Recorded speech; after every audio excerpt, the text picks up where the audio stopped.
Well, welcome everyone. Thanks for joining us today. I'm really extremely excited today to share our LinkedIn Live speaker for you. It is Joel Shapiro, who is a professor at the Kellogg School of Management, and he's going to share some stuff with you guys that I think is going to be so insightful. I think one of the things that he shared with me is that sales data really does have evidence. It's not just theory or anything like that, but it's evidence on what you can do to grow and expand your organization. So he's going to dive deeper in and give you his insights and share his expertise and the knowledge of stuff he's uncovered. So I'm going to turn it over to Joel, and you're ready to go. Yeah, thank you so much. I appreciate you having me here, and it's wonderful to be here with everyone.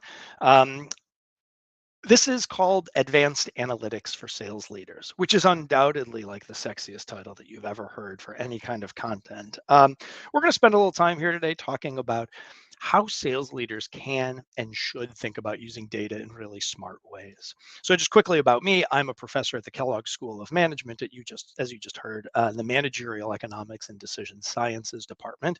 I'm the lead faculty for a very cool thing called Kellogg's Analytical Consulting Lab. I also happen to be the chief analytics officer for Varicent, which is a sales performance management and sales planning software company. So I'd like to think that I bring some academic and some more industry specific expertise to this. I want to kick us off today by sharing a story with you. And this story takes me back a few years. I had the good fortune of being at a financial services firm leadership conference. This is a pretty large financial services firm. You probably are familiar with it. You might even have an account there. And they had brought lots of leaders from across the country, even across the world, to this one leadership conference where they were talking about how they were going to use digital and data to be more customer centric. And I saw some really cool things throughout this leadership conference. I saw um, uh, predictive models predicting things like top line growth and market share and other important KPIs, and network analyses showing how brokers and agents and customers were leveraging common resources and each other to make decisions, and heat maps. Lots and lots of heat maps. People love their heat maps, showing about how different people across different geographies and different times were making different investment decisions. But the part of the leadership conference that I remember most of all was when the head of customer success got up there um, to share what I'm going to share with you right now. So he goes up and he says, look, um, one of the things that's very important to me is that we use data wisely, but that we actually listen to our customers and we connect personally with our customers. And he reminded everybody there that over like the last 12 months, they had had this very big campaign, which consisted of the customer success team reaching out to every single one of their customers simply to say, thank you for being a customer. Now, they didn't text them, they didn't email them, they called them on the phone just to say thanks for being a customer. And he said, I want to share with you what happened. We called people and then we tracked what happened. And he put up a slide that looked something like this. And he said, look, we ended up talking to a lot of people. And we said, thanks for being a customer. And about 1% of them in the next 6 months actually churned or quit, went elsewhere. That 1% number was very low. He said, on the other hand, there are a big group of people that we never talked to. We called, we left voicemails, just rang on through. They never called us back, whatever. And those people churned at about 4 times the rate of the other group. And he said, this shows us something incredibly important. This shows us that people don't want to be treated like pieces of data. They want to be treated like human beings. There's a little bit of a buzz in the room about this insight. Finally, one person raised their hand and said, can I ask you a question? When we called people on the phone to thank them for being a customer, did the name of our company come up in caller ID? Head of customer success. You could tell he didn't really know where this was going. And he said, I think so. Why? And the person continued. They said, well, isn't it possible that when we call people and they see that it's us calling, that the only ones who pick up the phones are the ones who actually want to talk to us? And maybe they're just already our best customers. That is, isn't it possible that it's not calling people makes them happier, but rather happier customers are just more likely to pick up the phone when we call? And in that moment, I felt terrible for the head of customer success. His face just sort of dropped as he realized what I think you are probably realizing right now, which is that this graphic is not very good evidence that calling people makes them happier or more loyal. And just to be clear, I'm not saying that calling them doesn't work. I'm simply saying that this graphic is not very good evidence of that. Now, look, I start with this example because this was a smart, sophisticated, successful senior business leader at a large, complex, successful organization. And he still fell into this very, very common trap that we see with data today. The simple fact is that we continue to measure everything. We are measuring digital behaviors, in-person behaviors, seller behaviors, customer behaviors. We're measuring everything that we can.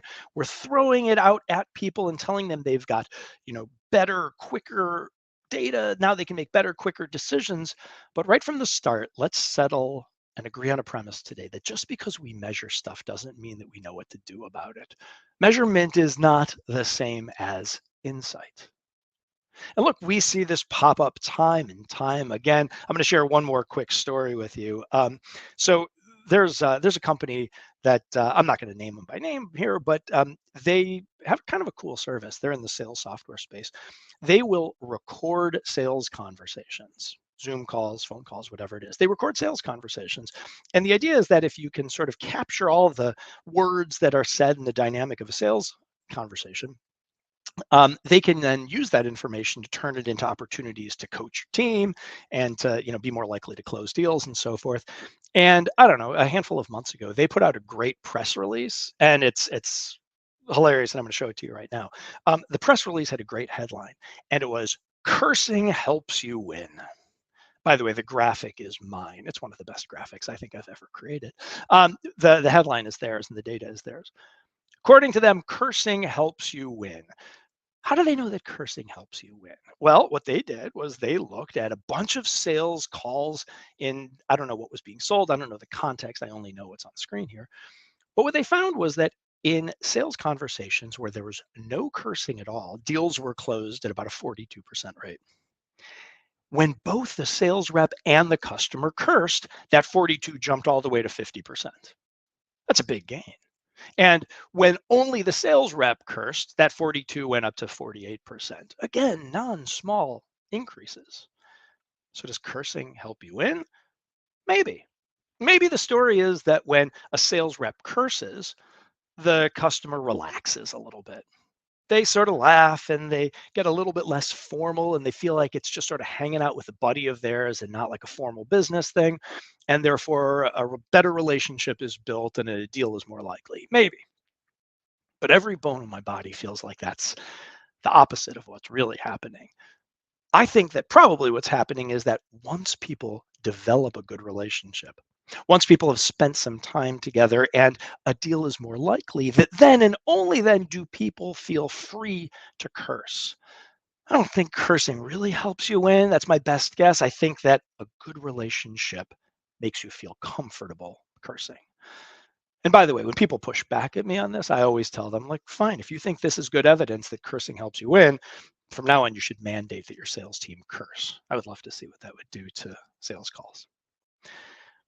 Look, when we talk about being successful with data in sales, I think it's really important that we level set about what we're talking about, because I don't think that success with data is about reporting. Some places think that they are data driven because they have this big weekly report that they send around and everybody looks at the numbers. I don't think that's what it means to be really using data well. And I don't think that using data well is about data visualization or dashboards. It can be, but by itself, it's not enough. When I talk about being successful with data, I always like to differentiate between two things. I'm going to do that right now. It's about understanding the difference between data and evidence. Now, look, Mara mentioned evidence right at the beginning of this, and I'm going to go back to it right now. Um, I don't like the term being data driven. And the reason that I don't like it is because I think it puts the focus too much on the actual data that we have. But when I tell you that I want you to be evidence driven, not data driven, you start saying evidence driven. Well, what does that mean? Evidence of what? And that's exactly the point. Evidence of what? What is it that you're trying to accomplish? What's the problem you're trying to solve? What's the sales question that you're trying to answer? What is that economic opportunity that you're trying to capture? And so I haven't even really defined what I mean by advanced analytics, even though it is in my title here. So let me do that right now. When I talk about advanced analytics, I'm talking about the collection and the analysis of data to create evidence that helps solve a sales problem.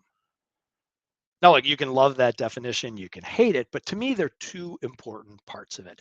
The left-hand side is all about technical expertise. And let's not pretend that technical expertise isn't an important part of success with data. It is. Collecting and analyzing data is necessarily having some technical components to it. But the right-hand side of this is all about the sales expertise, the business expertise. Because who are the people in the organization who best know what the compelling sales problems are? It's certainly not the data team, it's not the IT team. And who are the people who best understand what good evidence is and is not? It is the sales leaders. I think sometimes we get into trouble because we talk about business teams as just wanting them to be really good consumers of data. I don't buy it. I think there's a more active role that business leaders need to play in the success of data. They're the ones who identify the important problems and at the end of the day know what good evidence is and is not. And look, this is very different than just metric tracking. I don't want to be too dismissive of tracking metrics. It's important. You're probably doing things like tracking seller activity and closed deals and conversion rates throughout the funnel, email open rates, size of the pipeline, whatever it is, right? Those are important things to do. They're important to help you flag when things might be going wrong. They keep you on track. I get it. I don't want to be dismissive of that. But the kinds of things that more analytically mature companies are doing today go beyond mere metric tracking. So let me just sort of back up here for a second and tell you sort of where I see my role. Um, I see my role as being able to help sales leaders better use data. I started becoming sort of formally involved with sales teams a little over 4 years ago. And when I started working in this space, I made a terrible assumption. I thought to myself, marketing as a domain has been really, really good at using data for a long time. I bet sales is doing it great too.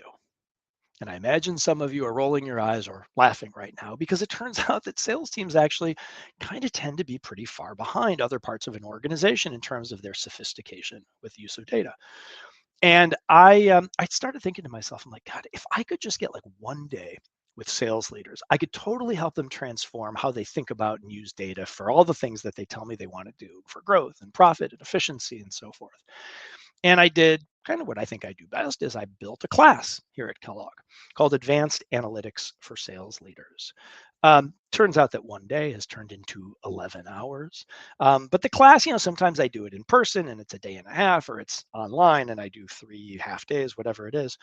But it's been really quite fun and really fulfilling because it's been well attended and incredibly well received. And there's this gap. A lot of sales teams don't really understand, and they don't even have the support of their organizations often to use data in really smart ways. You can see here, I just put some of sort of more of the larger, more recognizable client names. So I teach this class at Kellogg and I get students coming to me. I've also done some custom programs for companies. Like I said, you can see some of the names here. There are a lot more, just these are some of the more recognizable names. And I will tell you one thing. At the end of this, I'm actually going to ask you for a little bit of help because if you find what I'm about to talk about compelling, it would be awesome if you would be willing to help me scale it up. I'm always looking to do more of this, and I am going to just sort of be very honest that I'd love your help in sort of thinking through that. Okay, but that aside, what are we talking about when we talk about advanced analytics for sales leaders? What are the actual things that are important to know? Well, I'm going to talk about three things, and I'll just sort of lightly touch on each one. One is the importance of quantifying the value of your customers and your opportunities. And it's funny because I can really easily get sales leaders to agree how important it is to rigorously quantify the value of customers and opportunities. They buy into it, but it turns out that a lot of places and a lot of people don't actually do it very well. They know it's important, but there's a gap to them doing it well. Why is it important? Well, because number one, you don't want to have your team spending too much time with low value opportunities. I hear this a lot. God, we're trying to close every deal, but not every deal is worth closing. We're spending too much time. I wish I could, more wisely deploy my resources. Sometimes it's nice to know what it takes to turn a low value into a high value customer and what might happen to a high value customer to turn them into a low value customer so you avoid doing that. Quantifying the value of your customers and opportunities is all about the deployment of your resources, and I kind of think of it as the right effort to the right targets. That's all I'm going to say about that for right now. The second important topic is the importance of building a culture of test and learn. And I think of this as building a portfolio of initiatives that you actually know work. A portfolio of initiatives of things that are actually effective because you want to do more of what works and you want to do less of what does not work. And I have a little go-to line that I like to use, and this seems to resonate with people quite a bit. And what I'll say to them is, look, there are a lot of things that you do, a lot of policies, a lot of techniques, a lot of things that you as a sales function do. Do you know what works? Or do you just think you know what works? And oftentimes I get a lot of sort of wry smiles from that, which I interpret as people saying, we think we don't really know what works. Part of building a culture of test and learn is being honest with yourself about where you do and don't have good evidence. And I'm not saying that you need the best evidence for every single decision. That would slow you down. That would be an impediment to doing good work. I am positive. But when you're honest with yourself and when your team is honest with themselves about where you do and don't have good evidence, you at the very least can start to think about where do we put our resources to really know what's effective. Won't be everything, but if it's important enough, there might be opportunities to do some test and learn. I'm going to give you one example just to make this a little bit more concrete. Um, and this is something that just happened to me recently. And it just to me suggests that the opportunity to experiment is everywhere. So, a quick little personal story here that I think exemplifies what I'm talking about here. So, in April, my car lease was up. I had an Acura. And at the end of the lease, I didn't really want another Acura, and I didn't want to buy that car out. And so I decided I was going to get a new car. I'm not much of a car guy, but something made me go into the Mercedes dealership on the way home from work today. It's right on the way home. I'm like, I'm just going to go check it out. So I go to the Mercedes dealership and I test drive a car. And me, not being much of a car guy, was like, oh my God, this is good. Like that was a really sweet drive. And I'm not somebody who ever says that was a sweet drive. It was a pretty cool car. It was really expensive. And so I left, and finally I'm like, what am I doing? Like, I don't like cars nearly enough to spend Mercedes dollars on it. I got a kid in college, a couple of years, I'm going to have another kid in college. I'm not going to do that. So I go to the Honda dealer, drove a Honda CRV, nice car, totally fine. Price was right. I didn't want to buy right then, thought I'd go think about it. And then in the next few days, something interesting happened. Mercedes didn't contact me at all. No texts, no calls, no emails, no nothing. And of course, in my mind, I'm like, why don't they want me? Now I want them even more, right? In my mind, I'm like, I need a Mercedes. On the other hand, Honda started emailing me. And I'll be honest with you, I thought their outreach was kind of weird. I have blocked off, I've sort of disguised or hidden some of the actual personal names here, but this is a real email that I got from them in April. And if you look at the subject line of this email, I think it's kind of weird and creepy. Please, Joel, give me a chance. Does that strike you as a little bit odd? Like it's kind of weird. It feels a little personal. It almost feels like some weird romantic relation. Like, I don't know. The whole thing just felt a little bit strange. And I thought it was surprising that a salesperson who has I don't know, my hot lead, I suppose I am, would send me that email. Not like it didn't turn me off that much. It just felt like sort of a missed opportunity. And so what I did was I reached out to an old student of mine who works at Honda. She works at Honda corporate, not at the dealership. And I said, Do they ever, at the dealers and to the salespeople, do they ever test email subject lines to see which ones are actually good at getting people to come back in and buy? And she said, I really doubt it. That's not really the way it's done. And that kind of mentality and that language kind of drives me crazy. It's not the way it's done. It's only not the way it's done because nobody has yet stood up and said, this is a really good thing to do. Look, testing a subject line of an email is one of the easiest things that can be done. And she said to me, no salesperson would ever want someone to mandate how they have to reach out. I said, forget mandating, just get volunteers. Get some dealers and some salespeople together who are interested in actually testing to see whether their messaging works, and then tell them what the evidence shows and let them make the decision. I bet you're going to find some interesting things, and I bet people will choose to use the messaging that works well. And again, I know I'm making a big deal of just this little subject line on an email, but I guess the way that I think about it is this. Honda spent, I don't know, a cajillion dollars on marketing last year. And you're telling me that at the moment when a sale can happen, they've decided that they're going to be hands off and just let people do whatever it is that they want, send whatever message they want. It's a huge missed opportunity. And we see these all over the place. I think as a sales leader, the way of thinking about test and learn basically goes like this. You expect your people to have good ideas. You expect your people to be able to execute well on those ideas. You also should expect people to bring good evidence of whether those ideas are actually successful, whether they're actually good ideas. I want you to think of this as encouraging and mandating or incentivizing your teams to know, not guess, because when you know what works, you can invest more in what does and less in what does not. Okay, the third thing. You knew I was going to talk about AI, of course. The third thing is about embracing AI and prediction. And this is all about anticipating the future to make better sales decisions. Let me take a quick sip of water and then get into what I mean by that. Today, when we talk about AI, we're really talking about three things: computer vision, content generation, and prediction. And I'm going to talk briefly about each one of these. Computer vision might look something like this. If the video is working well for you, right now you're seeing a robot arm doing some recycling sorting. And this is about a 10-second loop.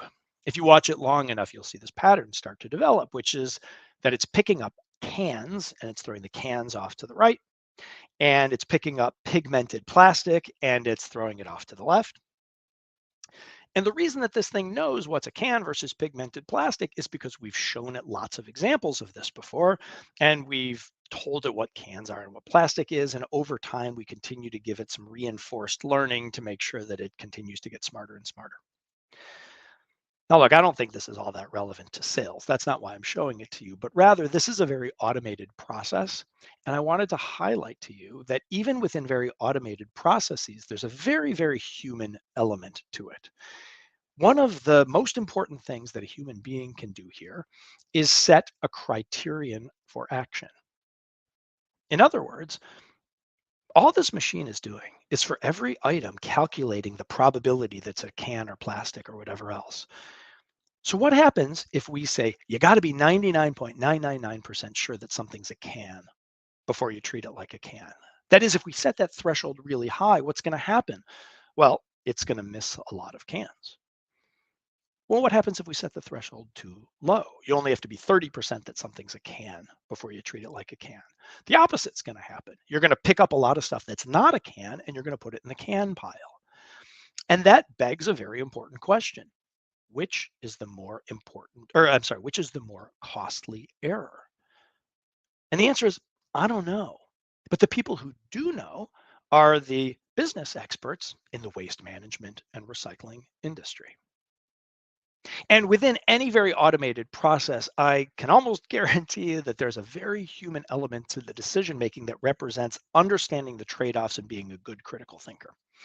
Okay, so that's computer vision. It's cool. I will be honest, I don't totally see how computer vision helps a lot of sales team these days, but it's sort of, part of the universe of AI.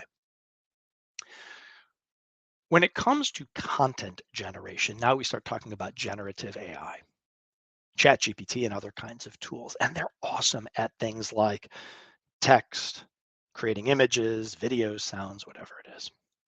If you don't have a generative AI account, I would like you to right now promise yourself that today is the day that you will actually get an account. You can get a free one, a ChatGPT or one of the other ones, and just start playing with it because you can't appreciate it until you play with it.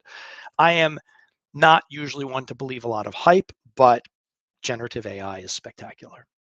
But I want to share with you two quick little tests that I ran recently that I think do a nice job of showing where the strengths and the weaknesses are relative to this whole domain that we're talking about.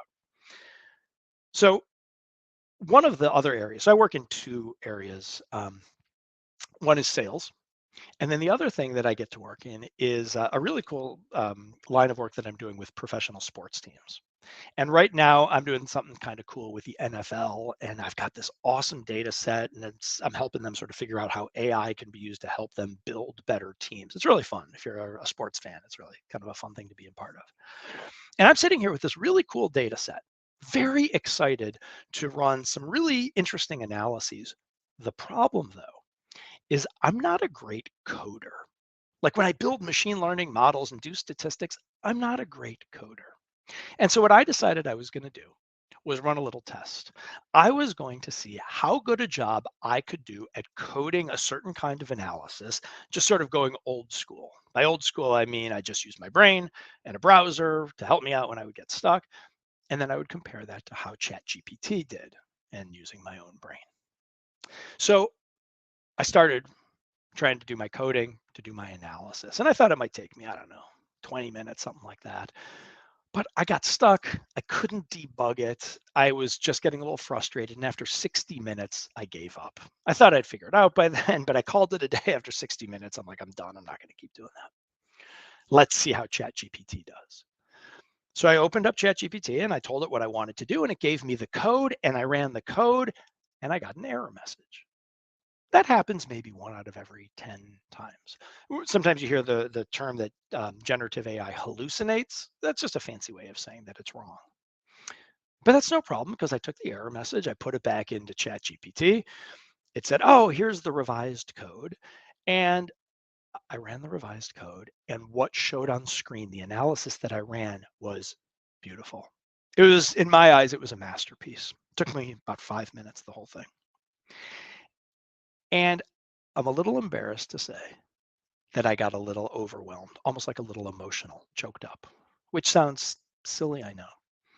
But I wasn't choked up because what I needed at least 60 minutes before to do is now I only need 5 minutes, 12x productivity gain, whatever. That wasn't what sort of choked me up, but rather this: the distance from my brain to what I could do on screen simply has never been shorter. The barriers that stood between me wanting to do something and generating new knowledge, the kind of the lifeblood of my job, those barriers have been knocked down. And never before has the computer felt like part of my brain in the same way. At that moment, I realized that it doesn't matter if I'm not a very good coder. Now there is nothing I cannot code. It's spectacularly helpful. That's one experiment, the power of generative AI. And then I ran a separate experiment, totally different question.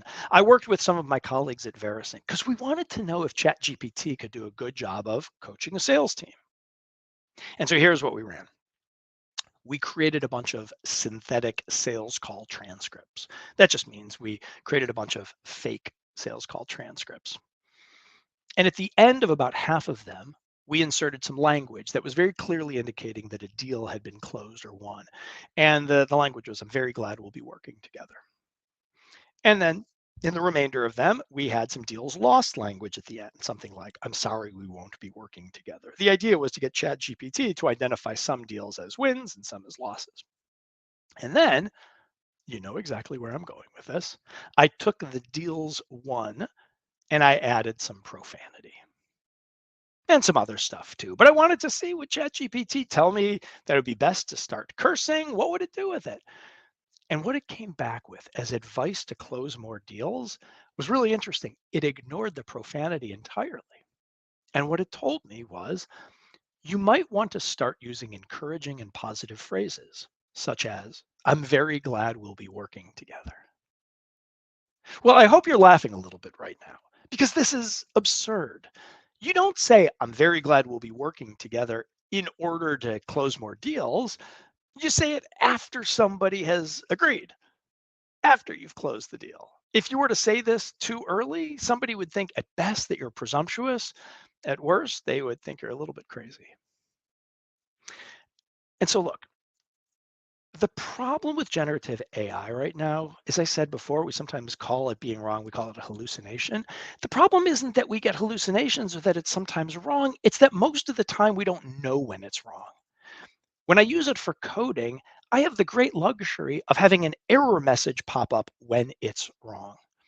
But most things in life don't have objective rights and wrongs. And most things don't have error messages. So let me just close out this little part about generative AI by telling you what I think. I think Gen AI is going to change the world. I think it's going to replace jobs that rely on low level cognitive tasks, and I think it's going to transform high level cognitive tasks. I think it's going to fundamentally change how we create everything and anything. But it's not a great critical thinker, at least not yet. Okay. And now, the last of our advanced analytics AI capabilities, right? There's computer vision, content generation, and prediction. Um, I focus a lot in my class and my trainings on predictive work. It is poorly understood, in my opinion, and incredibly valuable and feasible. I'm not going to get into the details too much, but there are parts of businesses that lend themselves really well to prediction and others not so much. Sales lends itself beautifully to prediction.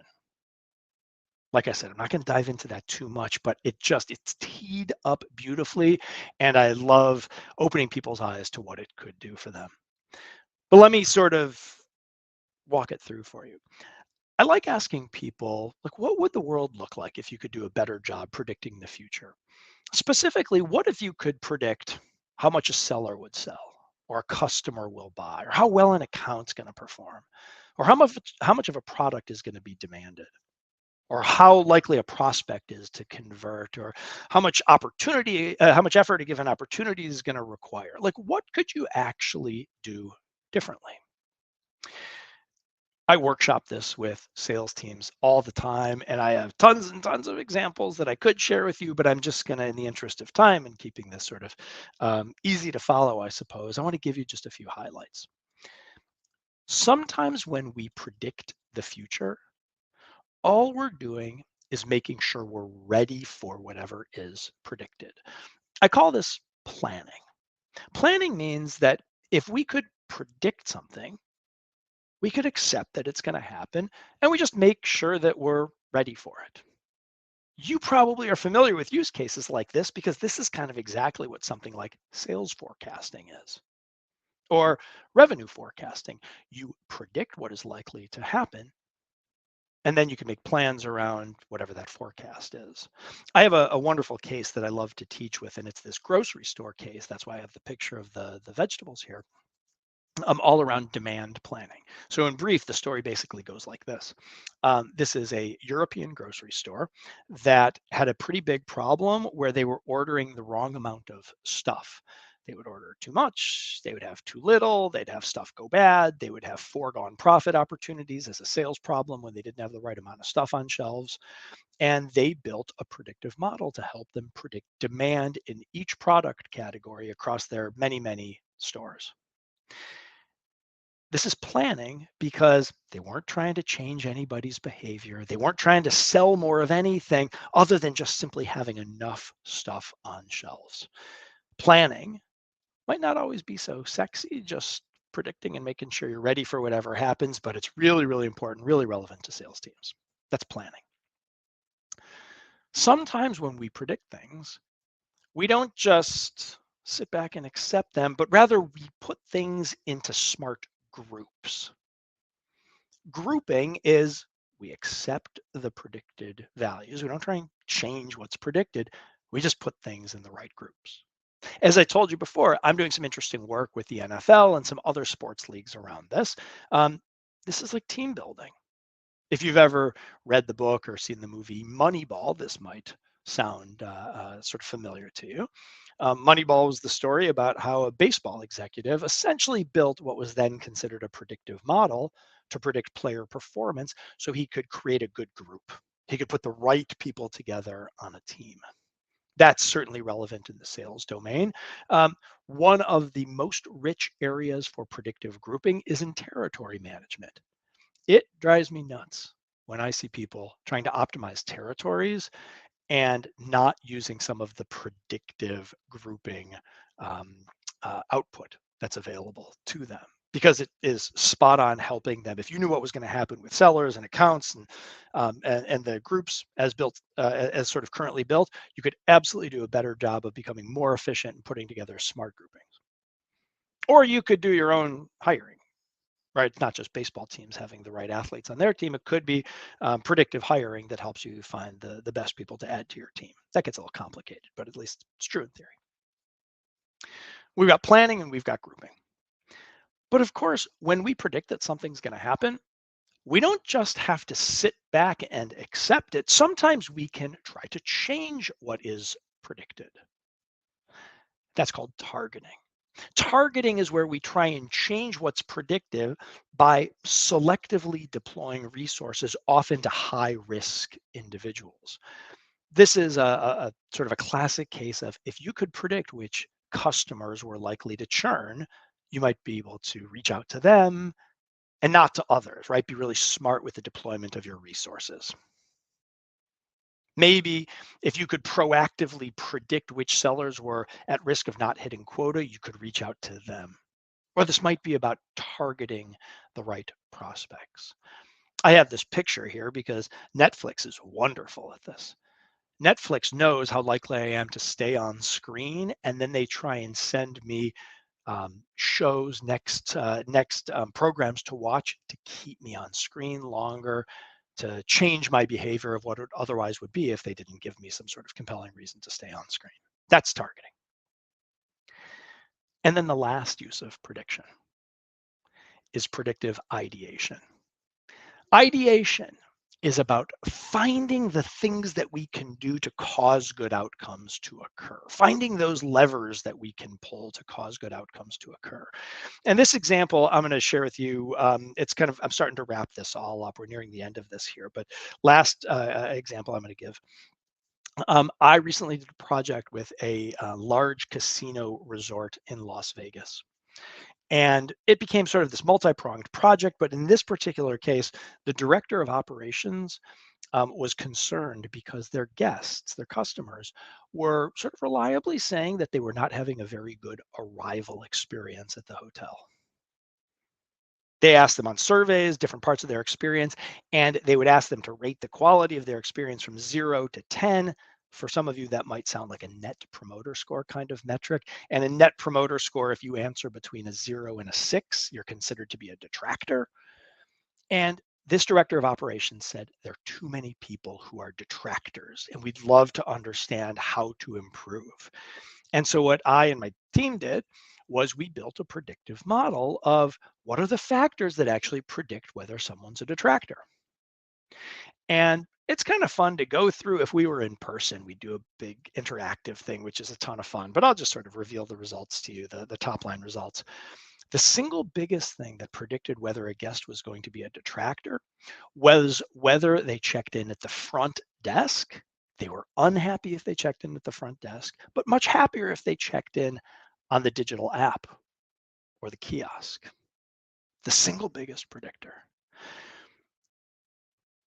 And of those people who checked in person, the single biggest predictor of whether people were happy or not, you could probably guess this one, it's how long they waited in line.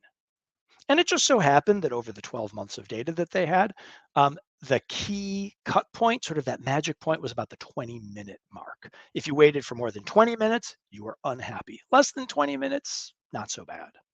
That number was a little higher than I would have guessed, but it was unique to them over their data. And there were other interesting stories that were told as part of this predictive model. One funny thing, and as I sort of get to the end of this one example here, one funny thing was this: people who checked in digitally were unhappy on the whole if they checked in between midnight and 4:30 a.m. But they were much happier if they checked in between 4:30 a.m. and midnight. And if we were together in person and able to interact, and I asked you what you thought was going on, you almost certainly would say, well, it's Vegas, it's late at night, people are all probably drunk and they've just lost a bunch of money. And now the director of operations shared with me his ideation for this. He said, you know, the way our algorithm fills rooms is at 12:01 a.m. every day, it resets. And what happens is the person who checks in at 12:01 a.m., when they check in digitally, the algorithm looks for the lowest floor where a room's available. So it'll look at like the second floor. And if there's no room on the second floor, it'll go to the third floor and then the fourth floor and fifth floor and so forth. So the earlier in the 24-hour day that you check in, the more likely you are to have a low floor. He said, and people don't like low floors in casinos. He said they think it's going to be loud. They associate higher floors with a little bit more prestige. And he started ideating, maybe we should change that. Huh, it's interesting that this is really related to whether they are a detractor. It's a super powerful way of starting to generate ideas, to find the levers that you can pull that will cause good outcomes to occur. And the relevance in sales is just through the roof, right? We could ideate to better support sellers, to craft more effective comp plans, to match the right sellers to the right accounts, and any number of other things as well. The cool thing about ideation is that you get to use computers for what they're really good at. Like, I don't like people to do ideation just with what their hunches are, their guesses are. It's often very powerful to not assume that you know what matters, but to let the computer, to let the model tell you what matters. There's a lot of power in that. You never have to let a model make a decision for you, but there's real power in seeing what a computer does well to then use your own critical thinking skills to make good decisions. And so that's the summary. That's, to me, the key of using data in sales successfully, quantifying the value of customers and opportunities, building a culture of test and learn, and embracing AI and prediction. But within all the technical stuff, I just don't want to lose sight of this, that the single most important factor that will determine your success with data and with analytics and AI probably isn't the tech.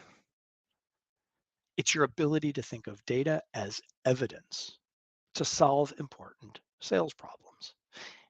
And to me, that's really about being a good critical thinker.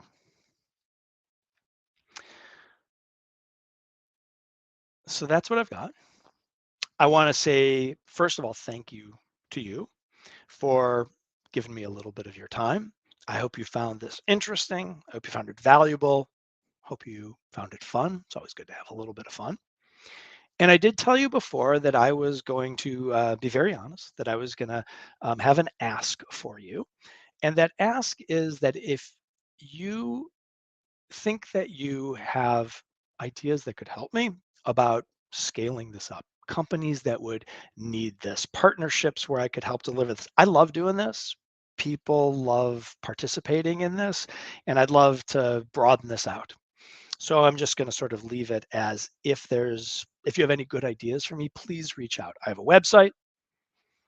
Obviously, you can find me on LinkedIn very easily and the Kellogg faculty page. Any of these ways, super easy to find me.